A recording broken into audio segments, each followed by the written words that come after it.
Partitë politike ende nuk kanë përpiluar ndryshimet e reja të kodit zgjedhor të cilat duhet të miratohen në kuvend 3 muaj para zgjedhjeve lokale, përkatësisht më së voni deri në qershor të këtij viti. Ndryshimet duhet të bëhen me konsensus nga të gjitha partitë parlamentare e më pas të dorëzohen në kuvend. Nga Ministria e Drejtësisë thanë për televizionin Shenja se po ndërmerren aktivitete për përgatitjen e të njëjtit. Sipas tyre, po bëhen analiza për harmonizimin e kodit zgjedhor me rekomandimet e ODIHR-it.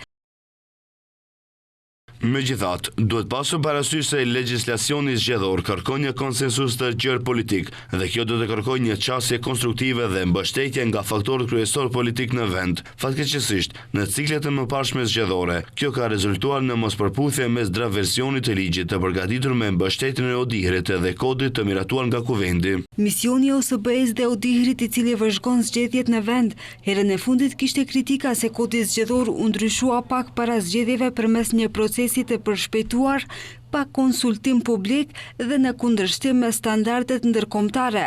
Në raport thuhej se rekomandimet kryesore nga grupi ndërinstitucional i punës i ngarkuar me avancimin e reformës zgjedhore, si dhe nga ODIHR dhe Komisioni i Venedikut, mbeten të patrajtuara, duke i përfshirë ato për rishikimin e plot të kornizës ligjore zgjedhore, sigurimin e qasjes së barabartë në media dhe rritjen e integritetit të financimit të fushatës. Raporti përmbante një sër kritikash megjithatë thekë si veçantë u vu në finansimin e fushatave zgjedhore.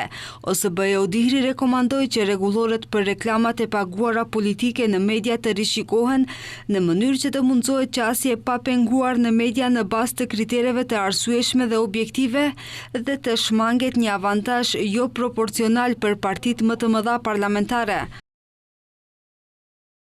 Megjithatë, rregullimi i qasjes në hapësirat e fushatës në media dhe financimi i fushatës i favorizoi 4 partitë kryesore parlamentare, gjë që e pengoi mundësinë e garuesve të tjerë për të zhvilluar fushat në baza të barabarta. Sistemi aktual i financimit shtetëror për reklamat e fushatës e rrit varësinë e mediave nga subvencionet shtetërore dhe nuk e parandalon keqpërdorimin nga portalet e lajmeve online të krijuara vetëm gjatë fushatës dhe që shërbejnë për t'i drejtuar fondet shtetërore tek partitë. Edhe pse në parlament ka hyrë në procedurë ligji i ri për media që tashmë përfshin edhe rregullimin e mediave online, ky ligj nuk parasheh parandalimin e parave të buxhetit gjatë kohës së fushatës zgjedhore. Kryetari i SHGM-s thotë se kjo duhet të rregullohet me kodin zgjedhor, ndërsa është optimist se pas formimit të regjistrit për mediat online do të fillojë procedura edhe për këtë çështje.